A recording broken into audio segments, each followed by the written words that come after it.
Welcome to the module Working with Adult Medicine. This is the 8th of 10 modules in the course. By the end of this module, you will be able to discuss the importance of working with adult medicine during the healthcare transition, list ways to engage adult-oriented providers in the transition, and utilize strategies to build your referral base of providers for the care transfer. This module focuses on approaching the practices, hospitals, and tertiary care that will serve patients after they transition out of pediatric care. A 38-year-old woman with cystic fibrosis schedules a medical appointment to talk about fertility concerns, carpal tunnel symptoms, and recent weight gain. Is her pediatrician the best fit for this appointment? Instead of waiting for your patients to age or present with symptoms of heart disease, the patient should transfer to adult care in early adulthood. Referral options for the primary care transfer include family physicians, internists, and med-peds. Note that med-peds are the most rare of the three. Unfortunately, many in adult medicine see this as a pediatric problem. Others understand perfectly why they should accept a patient in their 40s who happens to have a childhood onset condition, but are reluctant to accept a patient in their 20s or 30s. Thus, pediatric providers' transition activities are not limited to the patient's preparations, but include preparing colleagues in adult medicine. Just plan earlier on. I came back from college after not having any kind of interaction with my pediatrician for a couple of years, and then asked him, so who do I go see? And he had no idea. And I think it's probably a lot harder to find an internist or someone who's willing to deal with someone with special health care needs than it is for a child who doesn't have special health care needs. So plan earlier on. Efforts are underway to train adult-oriented providers on the needs of patients with childhood onset conditions and on their role in addressing the medical needs of this growing population.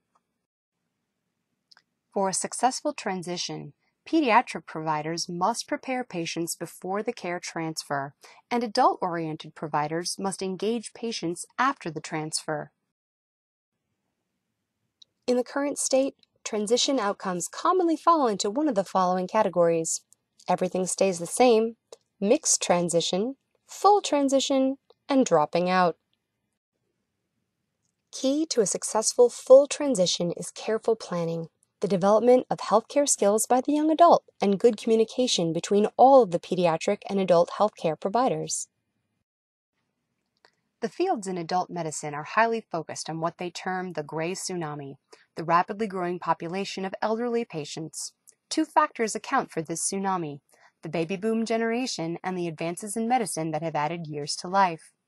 These fields do not realize that adults with childhood onset conditions are a similar force in medicine.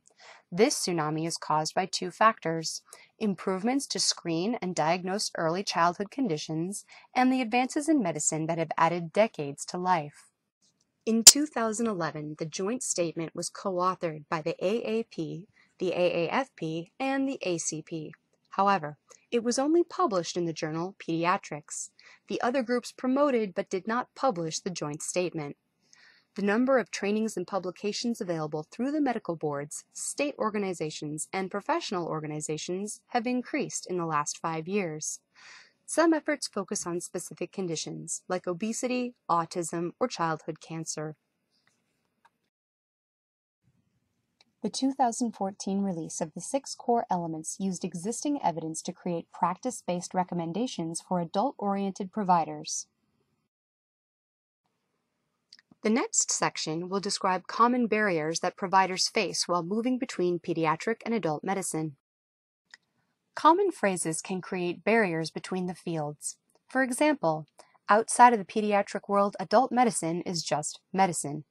The phrases transitions in care or just transition typically relate to inpatient care, transition from hospital or nursing facility to the home. Using this phrase to describe transition from pediatric to adult medicine is less known among internists. Finally, the phrase youth with special healthcare needs and its correlated acronyms simply do not exist in adult medicine. Internists and adult-oriented specialists find the phrase intimidating. The shortage of referral sources, both for primary and specialty care, for patients with childhood onset conditions is the main barrier to care transfer. Patient and family reluctance to transfer only compounds this barrier.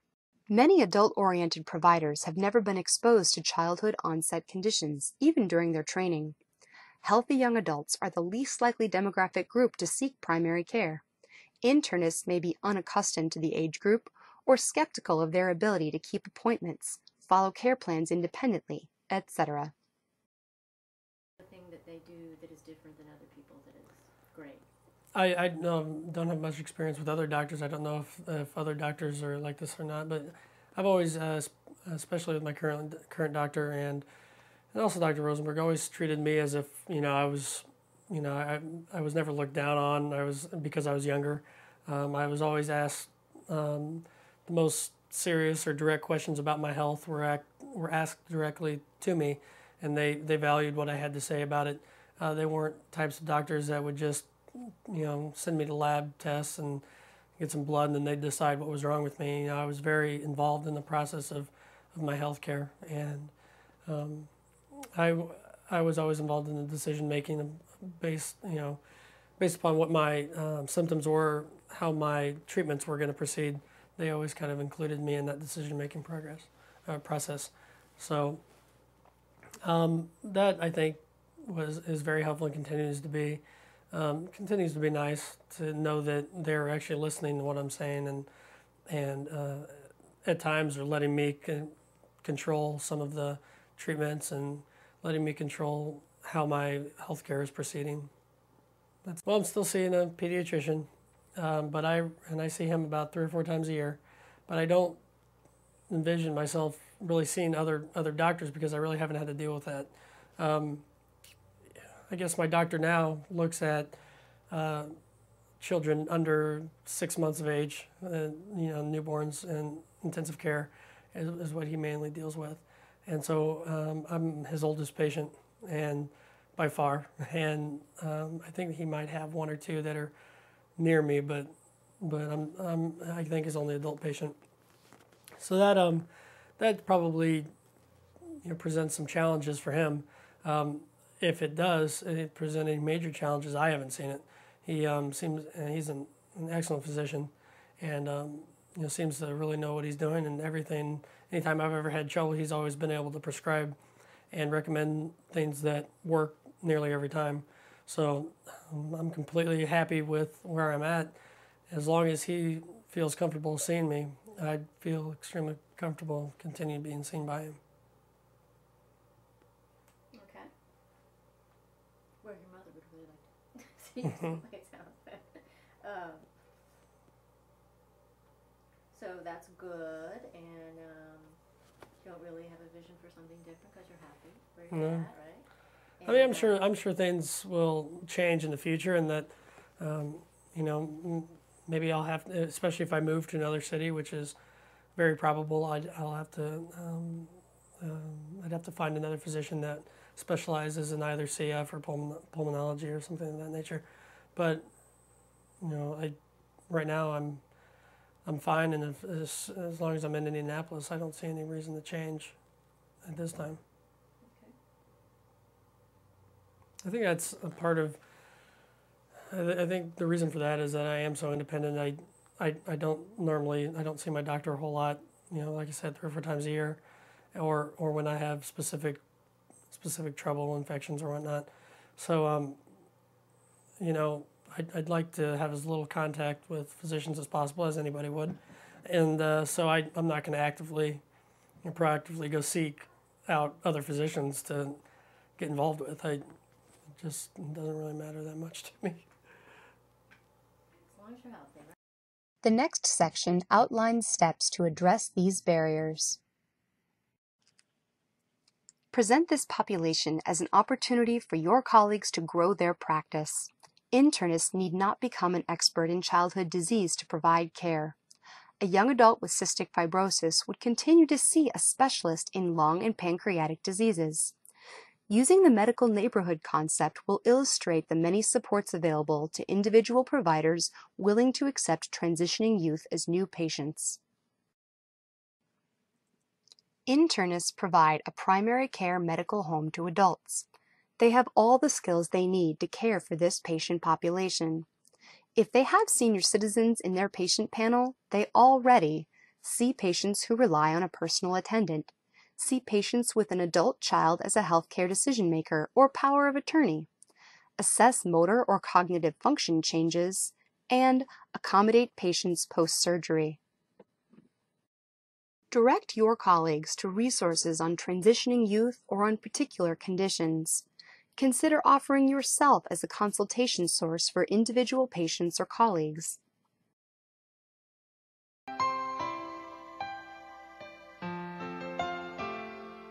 Initially, when we were talking about switching, I thought it was going to be an easy step. I thought that he would just switch and transition to our providers. It was a large practice, and the pediatrician felt very uncomfortable about doing that.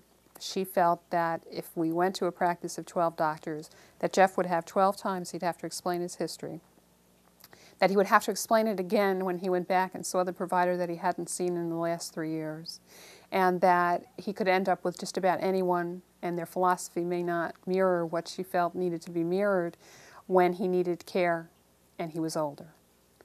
So she felt that he really needed to go to a small practice of 1, possibly 2 practitioners who would become very familiar and intimate with Jeffrey. I was very involved in terms of making the decision to switch from Dr. Pinapati to Dr. Gardner. My parents would never make that decision for me without consulting me.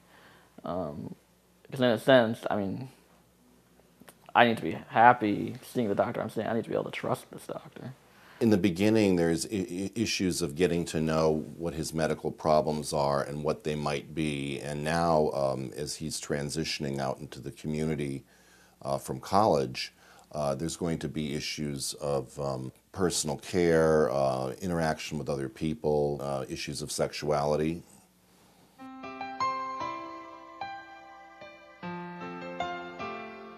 At the age of 18, Dr. Shapiro offered me, shall I say, another alternative. Instead of seeing him, I could see somebody that deals with older patients. I chose to stay with Dr. Shapiro because he has seen me basically since I was born. I mean, he knows me better than any other doctor. And I personally didn't and continue not to feel comfortable going to somebody who, in a sense, has to learn my case report all over again. I mean, I've always felt very comfortable with Dr. Shapiro. I know he makes very competent decisions regarding my care, and I will continue going to him for the foreseeable future. Generally, with a lot of these childhood diseases, the very complicated ones, that many adult physicians have never seen the disease. So you lose a degree of expertise when they just appear suddenly with a disorder they're not familiar with. So that's the reason that many are continued here. Jeff and his family have combined pediatric specialty care and adult-oriented primary care to best meet Jeff's medical needs. I think the most positive thing about switching from a pediatric to an internist is more or less it's a sign that you're growing up. It's a sign that you're starting to take charge of your life. I think the most important thing that I do when I'm transitioning any adolescent from an adolescent or a pediatric practice to an adult practice is I tell them right off the bat that what they tell me within the privacy of the room is between us. So they usually breathe a big sigh of relief, and then whatever issues they have they can talk about openly because they know that I'm not going to blab it to their parents. The next section identifies strategies for building your referral network and maintaining referral sources. Use your professional network to build a referral network of adult-oriented providers. Encourage your practice staff to reach out to their counterparts. Contact the Florida Board of Medicine to locate adult-oriented providers in your area. The Florida chapter of the American Academy of Family Physicians has a physician locator tool on their website. Check the Florida chapter of the American College of Physicians website for information to locate internists. Patient advocacy groups are rich resources to identify providers comfortable with childhood onset conditions. While your staff members may be quite familiar with social service agencies that work with children with disabilities, you may not be as familiar with those that serve adults. The ARC of Florida, the Agency for People with Disabilities, and the Centers for Independent Living all work with adults. They may be able to connect your patients with condition-specific support groups or with adult-oriented providers who have a good reputation among their adult clients. List 3 to 4 places you will look to build your referral network of adult-oriented providers. This slide will automatically advance after 1 minute, giving you time to write down your responses.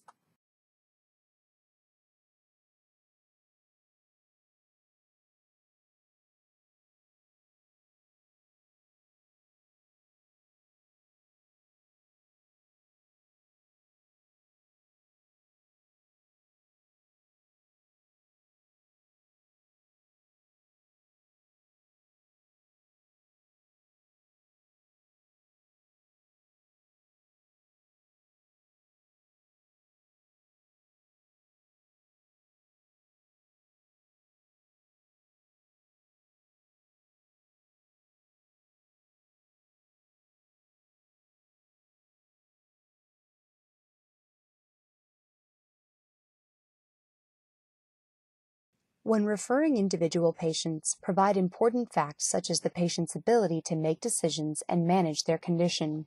Let the new provider know the status of specialty referrals and transfer.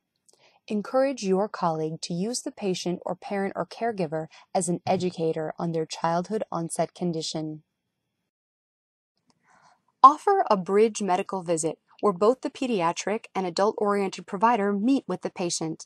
This is a popular strategy to facilitate transition, but may be difficult to arrange. Other popular strategies include connecting each practice's care coordinators or front desk staff. Let the new provider know your ability for phone consultation. The National Center for Healthcare Transition offers many practice-based tools that support adult medicine.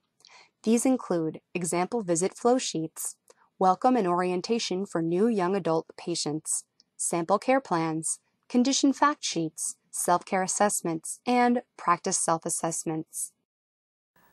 My pediatrician, Dr. Pinnipati, treated me until I was around, say, 16, 18, around in there. And then she, at that point, referred me to a list of internists that she thought would be good for me to see. It was easier for me to leave Dr. Pinnipati. Believe me, she gave excellent care, and I would recommend her highly, but it was easier leaving her because the care that I receive from the pediatrician and the internist isn't directly related to my disability. It's more or less about regular illnesses, like, the flu, colds, whatever. So I think in that sense, it felt more natural going to a grown-up doctor, if you will. I don't think Dr. Gardner, the internist, necessarily can address my healthcare needs better than Dr. Pinnipati could. They're both very competent. But Dr. Pinnipati is a pediatrician, that's what she specializes in, and Dr. Gardner is an internist, and that's what he specializes in. So, being that I was of that age, I just felt it was more appropriate. And besides, in regards to some of the more personal things like the annual physical, I thought it was more appropriate to start seeing a male doctor at that point. Before closing this module, let's review resources discussed in this presentation and key points. Transitioning youth are an emerging population in adult medicine. Supporting adult-oriented providers is crucial to continuous, accessible, and appropriate patient care. Use the links from this course's toolkit to access the resources from this module.